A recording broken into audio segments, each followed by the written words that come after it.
Баршаңызға сәлем, есімім Оғылжан. Каналыма қош келдіңіздер.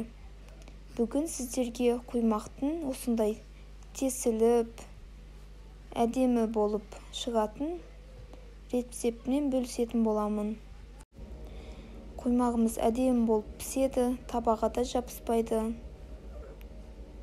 Сіздер де жасап көріңіздер. Ыдысымызға 2 жұмыртқа жағып аламыз.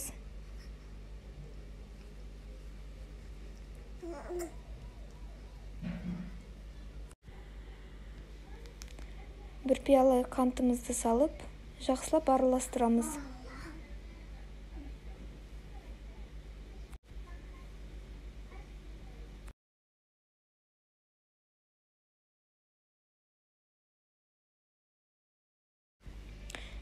Сүтімізді алдын ала жылытып аламыз. Жылы сүт құямыз. Менде жарты литр сүт.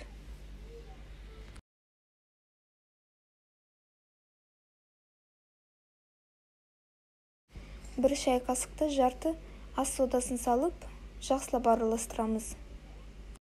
Електен өткізілген ұнымызды аз-аздан салып, жақсылап араластырамыз.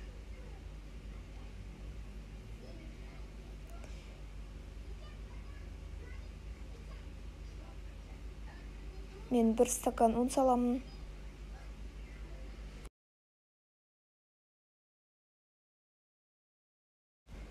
Жақсылап араластырамыз. Комочкалар қалмау керек.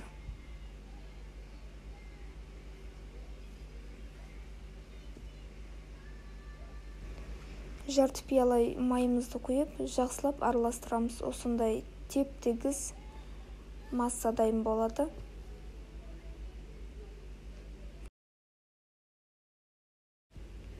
Осындай сұйықтықта болу керек. Қызып тұрған табамызды майлап аламыз.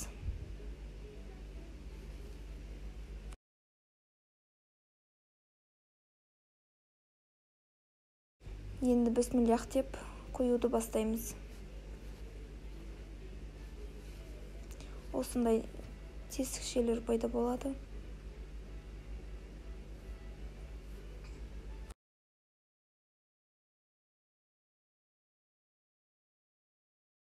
Асты да жабыспайды.